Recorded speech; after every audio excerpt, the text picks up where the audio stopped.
Hi, this is Scott Garibay, and today we're going to talk about Dungeons & Dragons, and I'm going to share what in my humble opinion, is the best path to run a Dungeons & Dragons 5th edition Blood Rage board game burn campaign. Alright, so I've done this once, and I did it with Faerun. You could do this with any current Dungeons & Dragons 5th edition setting. So you could do this in Greyhawk Keelland Salt Marsh, that you would need the Salt Marsh book for that. That you could do this in Eberron, you could do it in Ravnica, you could do it in Ravenloft, you could do it in bog standard Faerun, which you can use any of the. There's a lot of the Dungeons and Dragons 5th edition books that are set there, and you could bounce between any of those. The best Faerun one is just use the Essentials kit, and then you're going to be using Phandalin and Waterdeep and Neverwinter, Mount Hope Now, so forth. I ran this in Faerun, and so what I'm going to do is I'm going to explain to you the basic path for running a Dungeons & Dragons 5th edition Blood Rage board game burn campaign. All right, okay. So how do you accomplish this? So first, sorry, I should have said this a little earlier. You don't know what a Dungeons & Dragons board game burn is? You can't move forward. This is in a playlist, and if you don't know what a Dungeons & Dragons board game burn, which is an activity that I do, and it allows you to open up some really unique opportunities for specific Dungeons & Dragons 5th edition unique campaigns, custom campaigns that you build yourself, right? Using board game components, right? And so if you don't know what a board game burn is, you got to go watch that other video, and that will explain to you exactly what a board game burn is, and then a Dungeons & Dragons board game burn campaign is, and then you can start here, and it'll tell you. And what we're going to discuss is a very high-end Dungeons & Dragons 5th edition board game burn, which is with using Blood Rage, which is a very, very famous Viking-themed board game. And the reason why I suggest using Blood Rage is it is almost a just complete turnkey lock for Dungeons & Dragons 5th edition. It fits extremely well with Dungeons & Dragons 5th edition. And you could use, and unlike when you do a general Dungeons & Dragons 5th edition board game burn campaign, you got to throw out a lot of the board game, and you're just stripping out whatever parts are going to fit with Dungeons & Dragons. But because Dungeons & Dragons is based off of medieval fantasy, right? This is like almost turnkey, and the only thing you have to get rid of when you do the board game burn for this, you're just going to cut up the box, and you're going to take the and then the board itself. Both of those are trash, and you can just throw them away, and that's it. So that's the only thing you lose. You're going to use everything else, right? So don't get rid of anything else on this. So, all right. So let's get into this. How do you do a basic Dungeons & Dragons 5th edition board game burn campaign Blood Rage? All right, here we go. All right. So I'm going to give you the method I used specifically for Faerun, but again, you can run this in any standing Dungeons & Dragons 5th edition campaign settings, all the ones I mentioned. In addition to that, you can do Dark Sun. You can do anything that's been mentioned or opened as an official setting within Dungeons & Dragons 5th edition. All right, Planescape, a whole lot. Right, like there's tons. And this like if you want to keep it simple, you can just run it in Faerun. That's the simplest. Now I'll give you the structure for that here. All right, so first thing you're going to do is you're going to get a hold of Blood Rage, right? So first of all, most of my Dungeons & Dragons 5th edition board game burn campaigns, where I get a board game and I just strip it for parts and throw everything out that I don't need, I do those with garage sales. You are never, ever going to find Blood Rage at a garage sale, right? Like, I don't care how long you look, you're never going to get it done, right? So this is by far the most expensive board game burn campaign, Dungeons & Dragons 5th edition board game burn campaign I have ever run, but it is worth every single penny, right? And and honestly, the buy-in for this is $115, right? And the reality is, like, most people spend $150, just to buy the core 3. And then they're going to be, and then you would buy, $50 for an adventure book. So this is just a little more than double what you would be, buying to run in a traditional Dungeons and Dragons, but it is expensive, so I'll explain it. So what you're gonna do is you're gonna buy Blood Rage. Today that's gonna run you brand new.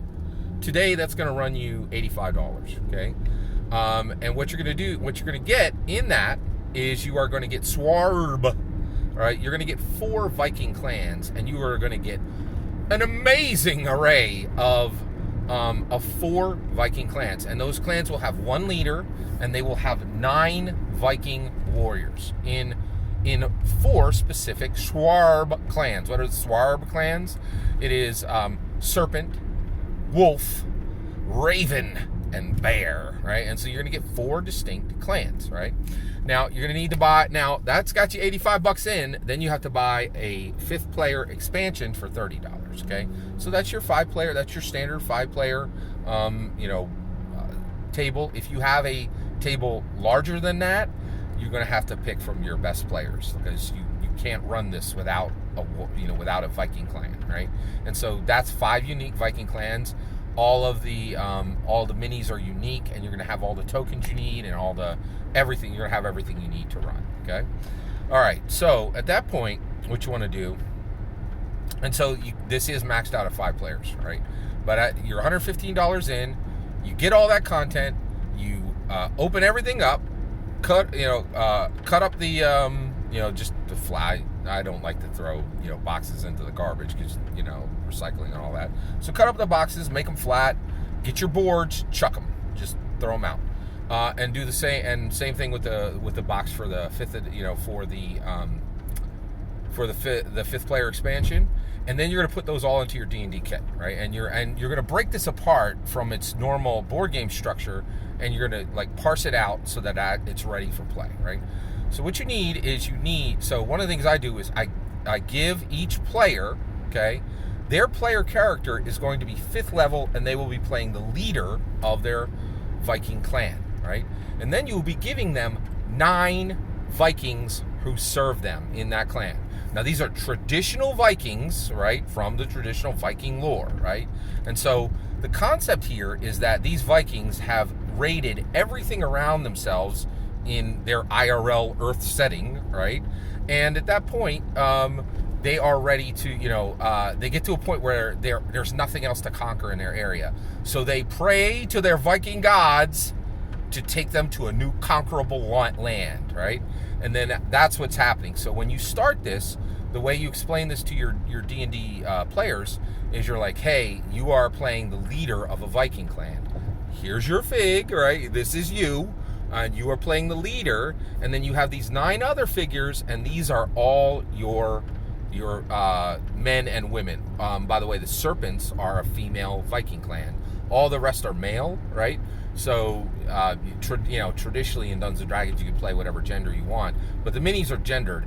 And when we run this, essentially, your player character your players are going to make a 5th level player character, and that can extend to barbarian, fighter, and that's it. They can't use, and they can mix those levels any way they want.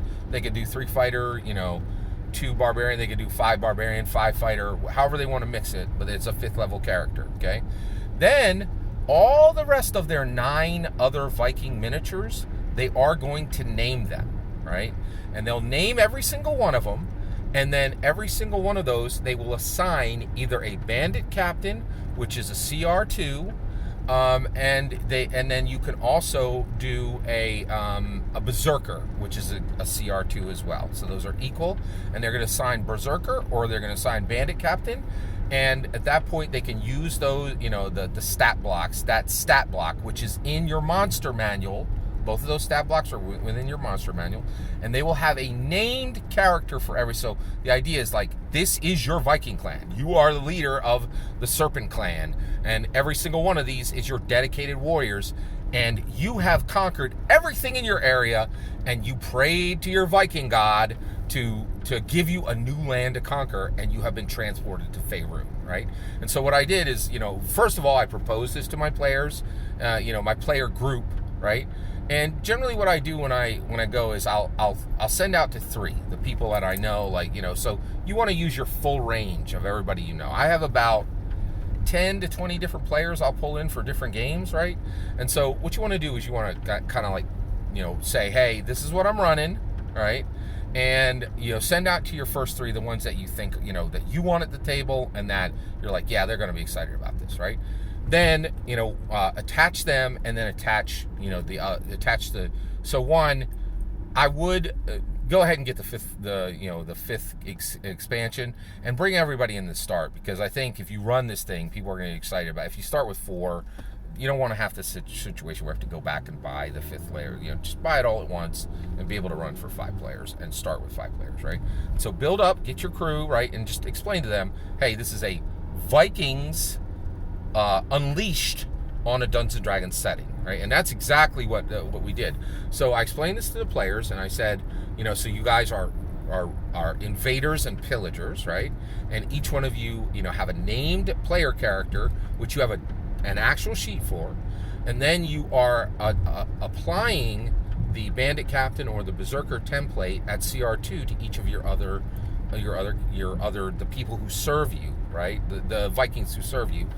And I'm going to start you literally 2 miles out of Phandalin, right? And so basically what ends up happening is, you have 50 Vikings hitting Phandalin, and it is chaos, right? They just invade, slaughter everyone, right? Spend the night, and what they did was they invaded, they slaughtered everybody in Phandalin, and then they spend the night drinking. And then what you want to do is, and if you structure this in Faerun, right? So I had to, they spent the night drinking everything in the Silverstone, I think it's called the Silverstone Inn, right? And like just and looting everything out of the the other areas, right? Looting everything out of the buildings that did not burn to the ground, right? So then the next day they're going to wake up around noon, and one of the things I really like, that was a lot of fun, is essentially all the woodcutters from the Neverwinter Forest come in, and you can scale this to wherever you think is necessary, but half their people are going to be like drunk or asleep and not ready when the woodcutters attack at like 10 or 11 a.m., right? And so they're going to have to pick 5 of their 10 people, and they can bring in 1 extra person per round, right? And then you want to hit them with essentially probably 30 to 50, depending on how good mechanically your players are, right? You want to hit them with 30 to 40 woodcutters coming in and attacking them with axes and bows, right? And you will also notice that you're in Blood Rage, none of the Vikings use any type of ranged weapon except their axes, so they don't use bows, right? They're like, very hardy, right? And so you want to hit them with that, with the woodcutters, and at that point, right, and so this probably takes, for us, it took exactly 4 sessions to resolve, 4 2-hour sessions to resolve the Phandalin invasion, the Phandalin pillage, and the Phandalin defense, right? And they did take Harbin Wester captive, right? And they got all their gear together, right? And at that point, I wrapped it, right? I was like, that's it. That's the you guys, and and one last thing. So one thing, it was a great and surprise your players with this, and they're like, hey, did we level? After session 1. And get this. So the way you level characters in a Dungeons & Dragons 5th edition Blood Rage board game burn campaign, right, is you actually, so what you do is you, they level for every time one of their Vikings is killed in battle and goes to Valhalla.